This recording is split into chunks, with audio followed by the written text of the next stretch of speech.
दंडवत हो. माझ्या सर्व अच्युत गोत्रीय बांधवांनो, परमेश्वर भक्तांनो, परमार्ग साधकांनो, आपणास सादर दंडवत प्रणाम. आजचा विषय फार मोलाचा आहे. आज आपण बघणार आहोत लीळा चरित्र पूर्वार्ध मधील वडनेर भुजंग येथील उत्तरेश्वर स्थानावरील लीळा व त्या लीळेचे विशेष तत्वार्थ चिंतन. चला तर मग आधी आपण ही लीळा नीट समजून घेऊया आणि तदनंतर या लीळेवर सखोल असे चिंतन करूया. हे चिंतन आपण शेवटपर्यंत नक्की ऐका. एकदा आपले श्री चक्रधर प्रभू वडनेर गावी, आताचे वडनेर भुजंग, तालुका अचलपूर, जिल्हा अमरावती येथे मुक्कामी गेले असता झोपण्यासाठी तेथील वटेश्वराच्या देवळाकडे गेले. तेव्हा तेथील पुजाऱ्याने सर्वज्ञांना सांगितले, महात्मे हो, येथे झोपू नका. देवळातील वस्तू चोरीला जातात म्हणून आम्ही रात्री देवळाला कुलूप लावत असतो. तुम्ही पलीकडील देवळात जा. मग सर्वज्ञ पलीकडील उत्तरेश्वराच्या देवळात जाऊन झोपले व नंतर पुजारी गावात गेला. तो जेवला व झोपणार तेवढ्यात त्याला आठवले की त्या महात्म्यांना मी त्या देवळात तर पाठविले, पण तेथे तर 2 सर्प म्हणजे साप राहतात. म्हणून सर्वज्ञांना सांगण्यासाठी तो पुजारी रात्रीच निघाला. तर गावाच्या वेशीला कुलूप लागलेले होते. त्यामुळे तो पुजारी परत घरी आला. दुःख करीत झोपला. केव्हा दिवस उगवेल आणि केव्हा मी जाईन अशी तगमग तो रात्रभर करीत राहिला.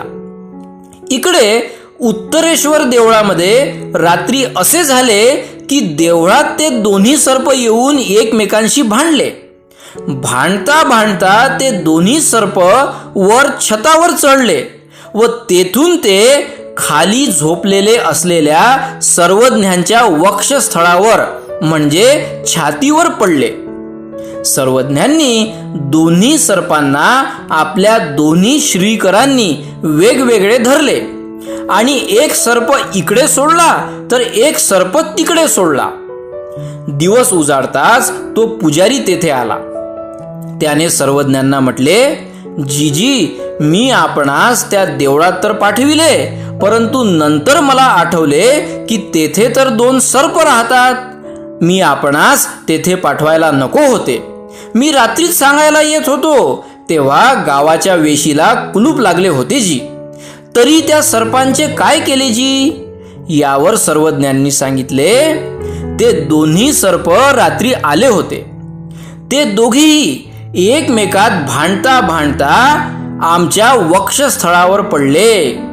वक्षस्थळावर पडल्यानंतर आम्ही त्यांना या श्रीकराने इकडे व या श्रीकराने तिकडे असे सोडले. हे ऐकून पुजाऱ्याला अत्यंत आश्चर्य वाटले. दंडवत प्रणाम. बंधू भगिनींनो, आता ही लीळा वाटते तितकी सोपी नाही आणि ही काही फक्त 2 सापांची गोष्ट नव्हे, तर अनंत सृष्टींतील द्वेष शांत करणारी ही लीळा आहे. जी कर्मगाठ जन्मोजन्मांतील मार्गाने सुटत नाही ती फक्त परमेश्वराच्या संबंधाने मिटते. परमेश्वर या ठिकाणी साक्षात कर्म विघाटक झाले. सर्वज्ञांच्या श्रीकरांनी फक्त सर्प नव्हे तर अनंत जन्मांच्या वैरांचे मूळ उपटले. अदृश्य कर्म संपर्क फार खोल असतो. ही लीळा केवळ चमत्कृतीची नव्हे तर अधिकार, क्षमा आणि सूक्ष्म कर्म सिद्धांताचे जिवंत रूप आहे. 2 सर्प, एक परमेश्वर आणि संपलेलं वैर, या लीळेच्या माध्यमातून आपणास एक अद्वितीय आध्यात्मिक तत्वांची प्रचिती येईल.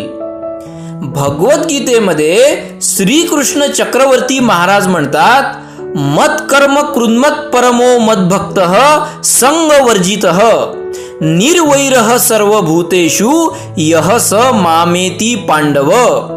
गीता अध्याय 11 श्लोक 55.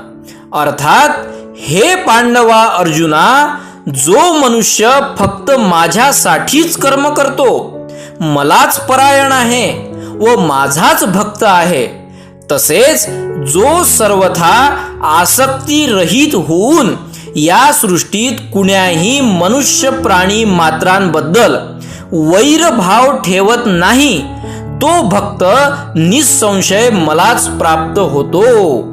महानुभाव तत्वज्ञान सांगतं, हा जीव मनुष्य योनीमध्ये जीवन जगत असताना, मग तो स्त्री असो वा पुरुष, जर या जीवाने जाणीवपूर्वक कुणाचेही अंतःकरण दुखावले, तर त्याचे फळस्वरूप या जीवाला क्रमशः पुढील कुण्या जन्मात पशुदेह म्हणजे पशुची योनी प्राप्त होते.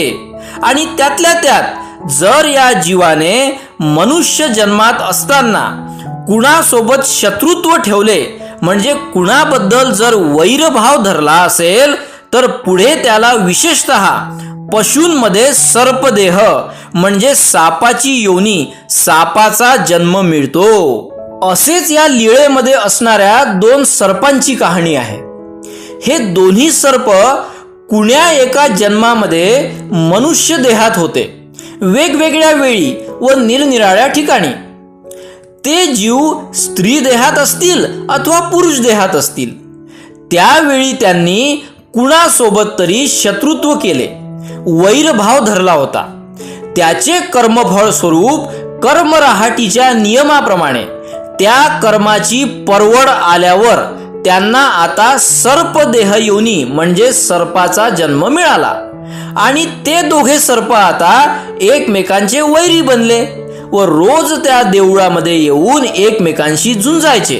कारण जीवाचा गुणधर्म हा क्रियेच्या प्रसवानुसार कार्य करीत असतो. आता आपणास प्रश्न पडला असेल की क्रियाकर्मानुसार या जीवाला या योनी कशा प्राप्त होतात.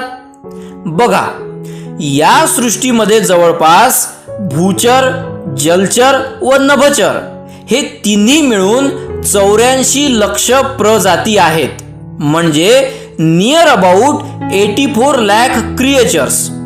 पूर्वी आपण डिस्कवरी चॅनल अथवा नॅशनल जिओग्राफिक चॅनलवर बघितले असणारच. तर विषय असा आहे की हा जीव मनुष्य देहामध्ये असताना जाणीवपूर्वक ज्यांचे अंतःकरण दुखवतो, त्या व्यक्तींची देह अभिमानिनी देवता या जीवाला त्या कर्माचे फळस्वरूप म्हणून पशु योनीत जन्माला घालते. अथवा या जीवाने ज्याच्याशी शत्रुत्व म्हणजे वैरभाव धरला असेल, त्याची सुद्धा देह अभिमानिनी देवता या जीवाला त्या कर्माचे फळस्वरूप म्हणून सर्पाचा जन्म भोगावयास देते. कारण या ब्रह्मांडातील 81 कोटी 1.25 देवता या जीवाला सुखदुःख रूपी कर्मफळे भोगविण्यासाठीच आहेत. यातून दिलासा देणारा तो फक्त परमेश्वरच आहे आणि तो या सर्वांच्या परे आहे. पण तो ओळखताही यायला हवा. असो, हा विषय फार सखोल आहे. आपण पुढे कर्मसिद्धांत मालिकेच्या भाग 3 मध्ये हे सर्व सविस्तर जाणून घेणारच आहोत. तुर्तास आपण आपल्या लीळेच्या मर्माकडे वळूया. तर अशा प्रकारे हे 2 सर्प रोज रात्री त्या देवळामध्ये येऊन आपसात भांडायचे. पण झाले असे होते की या दोन्ही सर्पदेहांमध्ये जे जीव होते, त्या जीवांकडून मागील अनंता सृष्टीपैकी कोण्या एका सृष्टीत ते जीव मनुष्य देहात असताना, मग स्त्री असो वा पुरुष, त्यांच्याद्वारे अहेतुक मायापूर भजन घडलेले होते. म्हणजे मनात कुठलाही हेतू न बाळगता निस्वार्थ भावनेने त्यांनी साक्षात व्यक्तमंत परमेश्वर अवताराला कुठल्या ना कुठल्या रूपात जेवू घातलेले होते. त्या जीवांच्या या क्रियेची परवड आता आली होती व त्यामुळे आपले सर्वज्ञ त्या देवळामध्ये निद्रेसाठी गेले व निर्हेतुक मायापूर भजनाचे फळस्वरूप म्हणून त्या दोन्ही सर्पांना संबंध दिला. कलियुगी विद्यमान आपल्या उभय दृश्य व्यक्तमंत परमेश्वर अवताराची, दयाघनाची, सर्वज्ञांची करुणा पाझळली आणि फक्त श्रीकराचाच नव्हे तर वक्षस्थळ म्हणजे छातीचा संबंध त्या जीवांना लाभला. किती भाग्यवंत ते दोन्ही जीव असावे बरे. या सर्वज्ञांच्या लीळेमुळे असे झाले की परमेश्वराच्या संबंधामुळे त्या दोन्ही जीवांना त्यांची सर्पयोनी संपल्यानंतर अदृश्य भूमीमध्ये युक्त अशा मनुष्यदेही 1000 वर्षांचे आयुष्य मिळाले. अशा प्रकारे लीळा चरित्रामधील सर्वज्ञांच्या प्रत्येक लीळेचे रहस्य व मर्म आपणास प्रगट करता येईल की जे फक्त लीळा पठन करून समजणार नाही.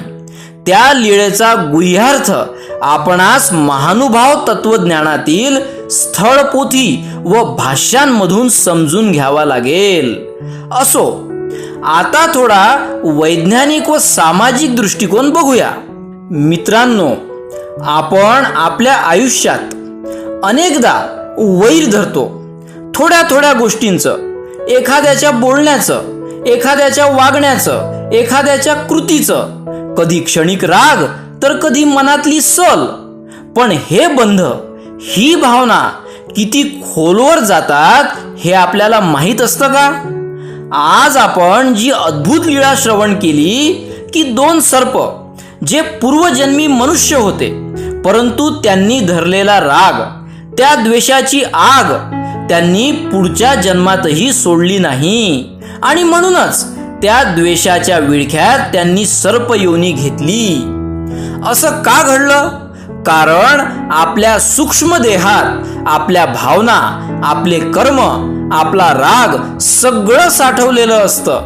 म्हणूनच संत सांगतात, कधीच द्वेष धरू नका, कारण जन्म जातो पण कर्म आणि भावना मागेच राहतात. आणि मग त्या दोघांचा मार्ग कशाने थांबतो? ना मंत्राने, ना शस्त्राने, ना कुण्या शापाने. तो थांबतो फक्त परमेश्वराच्या संबंधाने. सर्वज्ञांचा संबंध झाला आणि राग थांबला, द्वेष विरघळला. ही केवळ चमत्काराची गोष्ट नव्हे, तर ही कर्माच्या विळख्यातून मुक्त होण्याची लीळा आहे. परमेश्वर आणि परमेश्वर परायणांच्या सन्निधानात केवळ शब्द मिळत नाहीत, तर मिळतो तो प्रसाद. प्रसाद म्हणजे काय? जो कर्मनाशक असतो, जो द्वेष वितळवतो, जो जन्मोजन्मांतरीच्या वैरालाही माया करतो. म्हणून बंधू भगिनींनो, जर आपण केव्हाही कुणावरही राग धरून असू, क्षमा केली नसेल, वैर मनात असेल, तर ही लीळा नक्की आठवा. आधी सर्प होऊन मग वैर सोडायचं नसेल तर आजच मनाशी निर्वैर होण्याचा संकल्प करा. कारण सर्प म्हणजे काय तर विषाने भरलेला मनुष्य, आणि निर्मळ मन म्हणजे काय तर अमृताचा गोडवा असलेला मनुष्य. कर्म केवळ एका जन्मापुरतं मर्यादित नसतं. कर्माची गाठ अतिशय सूक्ष्म असते. एखाद्याचा दुसऱ्यावरील द्वेषभाव किंवा मारक वृत्ती इतकी खोल रुजते की ती आत्म्याच्या संस्कारात साठवली जाते. म्हणूनच या दोन्ही सर्पांनी पण मानवी जन्मातून सर्पयोनीत जाऊनही वैरभाव टिकवून ठेवला. द्वेषाने कर्मवृद्धी होते व क्षमेमुळे कर्मनाश. ज्याच्या ठिकाणी अहंकार नाही, जो स्वतःला काहीही मानत नाही, तोच परमेश्वराचा वाहक असतो. त्याच्या सान्निध्यात सूक्ष्मतम कर्मबंधही वितळतो. परमेश्वर केवळ उपदेश करीत नाहीत, तर ते आत्म्याच्या संस्कारांवर कृपा करतात. जरी हे 2 सर्प असले तरी ते शरणच आले म्हणावे, तेव्हाच त्यांच्या अदृष्ट कर्मनाश झाला. कारण परमेश्वर चरणी ठेवलेली कर्मगाठ सहज सुटते. शरणागती ही कर्मविघटनाची खरी सुरुवात आहे. अन्य मार्गीयांसाठी पण या ठिकाणी संदेश आहे. बाह्य योनी म्हणजे शिक्षा नाही, ती आत्मशुद्धीसाठी संधी आहे. सर्प योनी हा अधोगतीचा भाग वाटतो, पण ती कधी कधी आत्मशुद्धीसाठी आवश्यक ठरते. या दोघांचा वैरभंग घडविण्यासाठी ती अवस्था आवश्यक होती. प्रत्येक जन्म म्हणजे परत शिक्षणाची आणि शुद्धीकरणाची प्रक्रिया.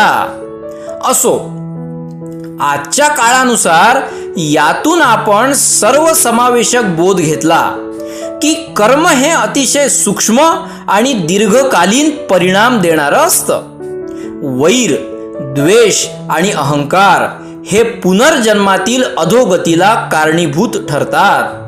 परमेश्वराच्या कृपेने कर्म विघटन शक्य आहे.